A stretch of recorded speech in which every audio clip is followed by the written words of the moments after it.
Hello and welcome to the talk Qt Creator in Space. I'm Alessandro Portale and this is a two-part talk.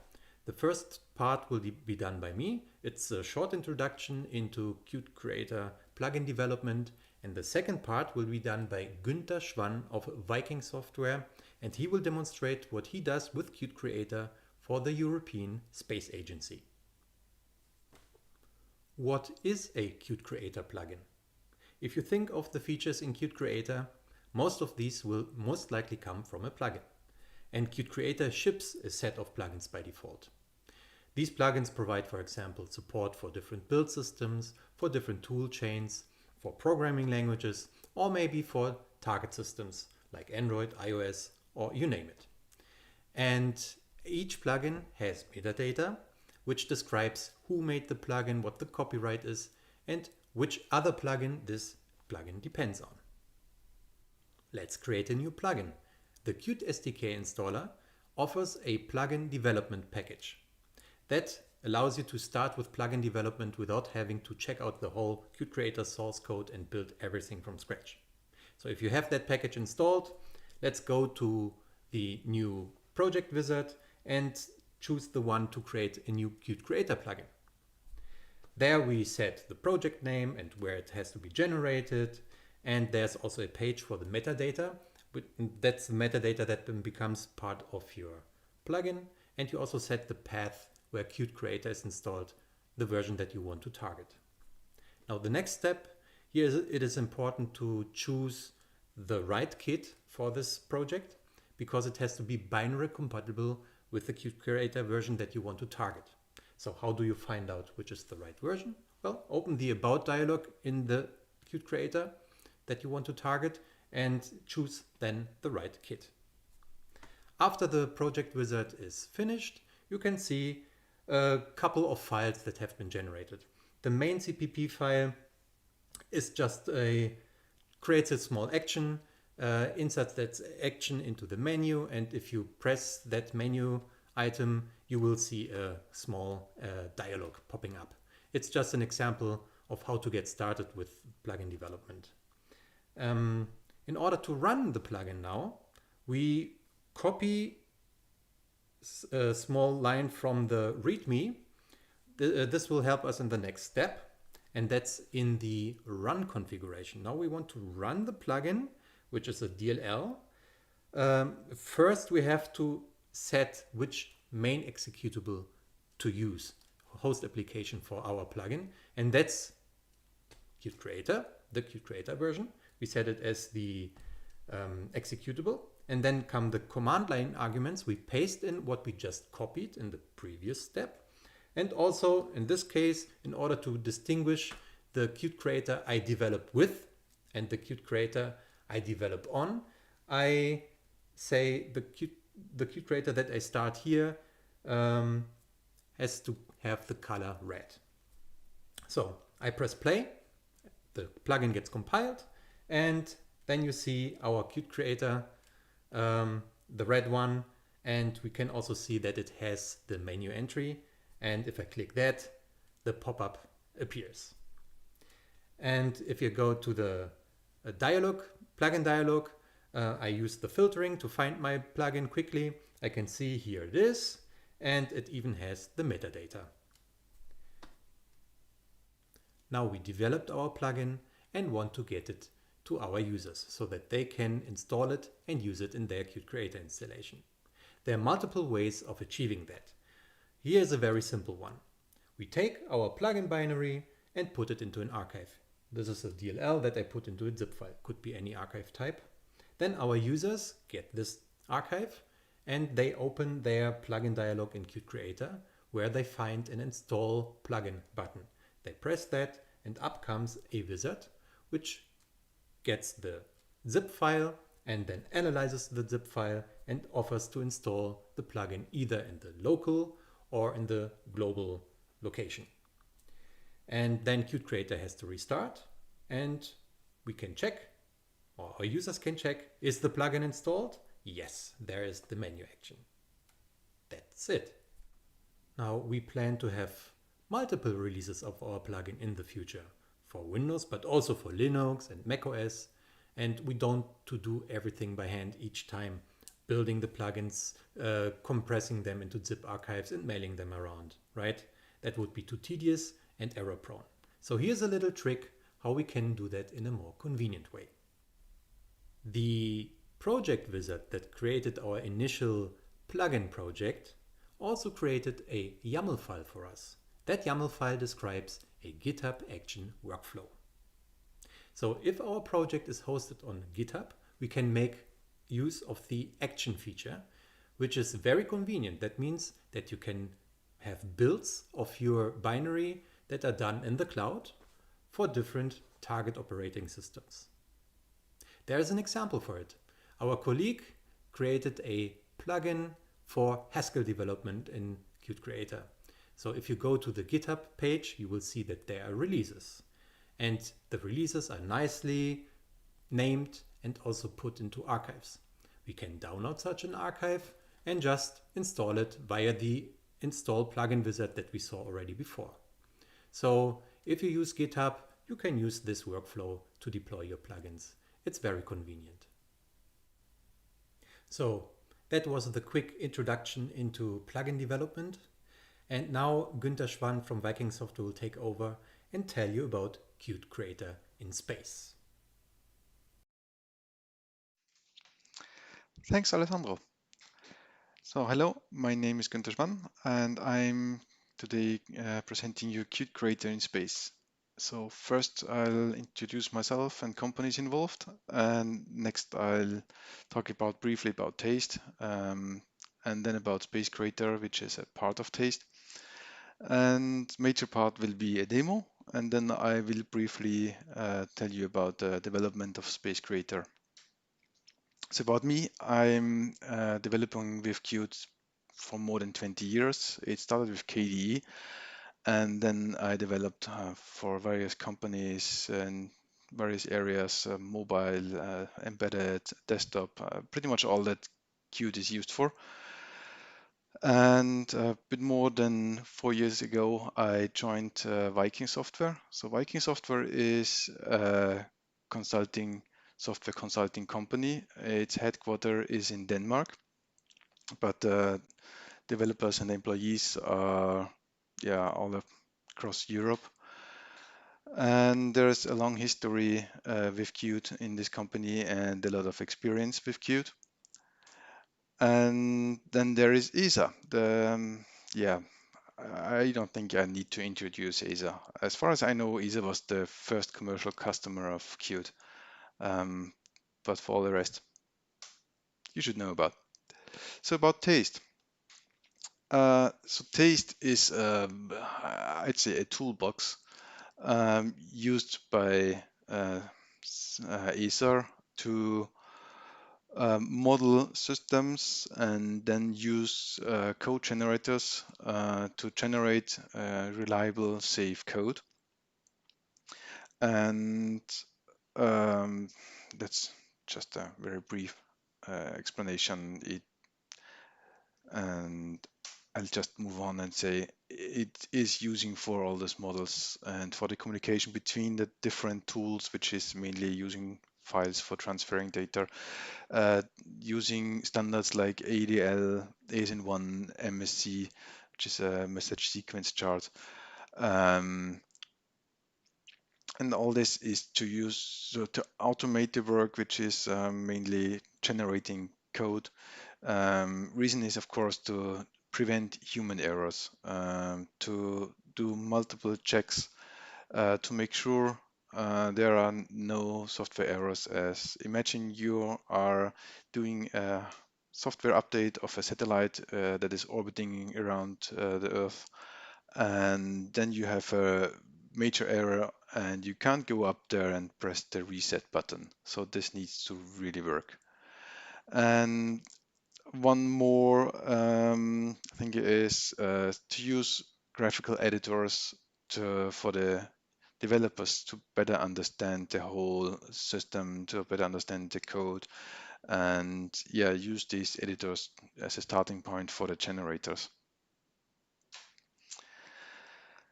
So speaking about the graphical editors, then there is SpaceCreator. SpaceCreator is a plugin for Qt Creator, and it is one Qt Creator plugin that has multiple graphical editors to edit those models as described of taste and to trigger code generations, and it is used as the main shell around the tools.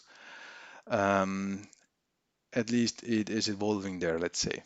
There are plenty of older tools, but this is, I'm betting, already quite some. It's not only Space Creator, there's another plugin, for example, for the ASIN1 files um, to define the uh, data types precisely so they can be checked. And this, for example, is done by another company called N7 Space, not by Viking Software. So why was Qt Creator chosen for this? Well, Qt Creator can be embedded by plugins. So you can, yeah, embed all the graphical editors that ISA wants to. One major part is Qt Creator is open source. As the whole taste is open source, it's nice to have the tools open source as well. And it supports multiple programming languages. As in taste, multiple languages are used, and the targets are multiple languages as well. A Qt Creator can run on multiple platforms, which is, as I will tell you later, not really a factor here for SpaceCreator or taste. And Qt is fast and flexible. There are some older tools and editors, and they are not that fast, not that flexible. So partly they are replaced by Qt-based ones. So I'll demo now. So this is a VirtualBox, and now I'm running SpaceCreator, starting with this command here. So, and this opens me a Qt Creator already with one graphic editor, which is the interface view editor. And this one is describing the main system, let's say. In this case, it's a traffic light in this very basic example. And you can see there is a controller. This is, let's say, a class, and then it sends out here information about the color to the user, like red, yellow, and green. And some more user information. This is for the pedestrians, and those could click a button, for example, that they want to cross the road, and then you log the information here. So that's more or less the architectural view of this whole system. And let's go, for example, here for the user. So we can open up here. Let's say the parameters are interesting. So, oops, this is not the right one. This one here, the user. Now we have it. So as said, this is more or less, let's say, a class in C++. And you can choose the implementation language here. And in this case, it was GUI. Doesn't tell you a lot, but in this case, GUI is transformed, and we can open it up here. Oops. Quickly building it here and generating, and here we have it. It's using Python in this case. So it's not like everything is implemented here by the code generators, but that skeleton is done here, and then users still develop actual code, at least partly. So this was the Python, for example. And then we can go for the controller, open up the properties, and for the implementation, you can see SDL, for example. And if we edit this one here, it opens up a new editor. And this one is not yet ported for to SpaceCreator. Maybe it will be at some later point, but this one is already quite some massive code base. It is written in Python and Qt using PySide. Porting this to Qt Creator, yeah, there needs to be, yeah, let's see if it can be done easily using Python in Qt Creator. No investigation was done there yet. Anyway, you can see here the state machine for this controller. So there's the controller and there are states and all the information. Like for example, here you have a timer where you wait for 500 milliseconds. You send out the information for the user that it's a red light. You log it for the logger, it's a red, and then you tell the user to wait and going to the red state afterwards. Inside the red state, there is even more information. And then you move on and see all this. Another interesting view is this one here. And here you could see you're starting here, the whole traffic light. It goes into the red state, moves to orange, and then goes to green. Wrong, it goes from red to green and green to orange, and then back to red again with some internal states as well. So this is an old tool, not used, not connected to Qt Creator. It's only called there. But one more information that might be interesting is that properties here. Let's go for this end here. Here in the parameters, so this is more or less a method that's called. And methods can have parameters. And in this case, you can see the type. So the type can be chosen here, which is TL color. And now let's open up this file here. This is the ASN1 file, and here we define the data types. And TL color, for example, is defined here as being either red, orange, or green. And even for integers, you can limit it for a certain range. This is interesting to, for example, check if the hardware supports the full range. There are more complex data types possible, of course, and this is used to check if the receiver and the sender are using really the absolute same data types to not have any miscommunication there. And one more is this here, this graphical editor. So this graphical editor here is showing the sequence of events that happened and some more information. Like here, there's a timer for the clock that is waiting, and there are some messages sent in between from the controller to the user. Then you can see what happens here. So it's cycling between the red and walking and green and the orange state. So cycling between all those, and then somewhere there could be some event. Doesn't seem to be in this case here that the user pressed the button. So he wants to cross the road. As you might have seen it here, there's this button where the user can press. So all this is SpaceCreator. In the end, we can run this example, which is, you can see here, built, generated and built, and then is running in a second or two or three. And there it is. You can see here the message sequence chart already logging all the events flooded by the logger. Interesting might be here to see if it's running. So you can see here, this one is the traffic light here and the light for the user. You can see the traffic can go, user can't go.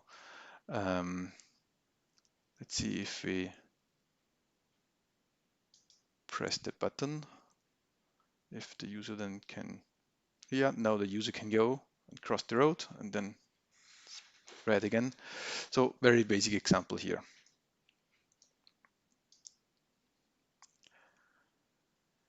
I can show you then Qt Creator is version 4.8. That might be or is interesting later on, and you can see the plugins here. SpaceCreator is here, the ASN1 plugin is here, and this is SpaceCreator. So moving on here, those were the very ones that I wanted to show you. And now about the development with SpaceCreator. The biggest issue for SpaceCreator in using Qt Creator is that the API of Qt Creator is unstable. So whenever the version changes from Qt Creator, its API might change. And keeping up with those changes is not really that easy. As the whole API of Qt Creator is not really documented, not in a sense as you're used with the Qt library, which has a really nice documentation. Qt Creator API is more or less undocumented, and there is no information on the changes of the API as well. So this is the major burden with creating Qt Creator and keeping up with Qt Creator versions with your plugin. And it's very hard to build Qt Creator for multiple platforms. So for Windows, or it's the plugin building it for Windows, for macOS, for Linux, all of those at the same time, maybe even for different versions of Qt Creator. That's pretty hard. Lately, Qt Creator has a wizard included. So if you build your own plugin and you host it on GitHub and you have it open source, even closed source, I don't know. It's quite easy to trigger actions there to build your plugin for all the three major platforms, only for the latest version of Qt Creator. But that's already really nice if you're on GitHub, which is not. Then in general, plugin development is rather slow. You have a usually very big application. You only want to focus about your small plugin. Uh, in our case, it is not that hard as we have separated editors. They have a bit of a communication in between, but most of the features can be done in separate applications. So development there is a lot faster. And then we have just one major widget that is embedded by the application or by Qt Creator. And so embedding it later on in Qt Creator is quite easy, except for if you're working on some code that is using information from different editors, like checking consistency when you change the name of a function, or you need to update all the other editors as well, meaning files in this case. But in general, Qt Creator is quite solid in the meaning it doesn't crash too often, except for your own faults, and it it doesn't block you in your development. It doesn't interfere with your work. It's quite straightforward using it. So in all the development, Qt Creator is not a limiting factor for us so far. In any case, that's really nice. So in general, for the taste runtime, so taste is developed to be used in Debian 10.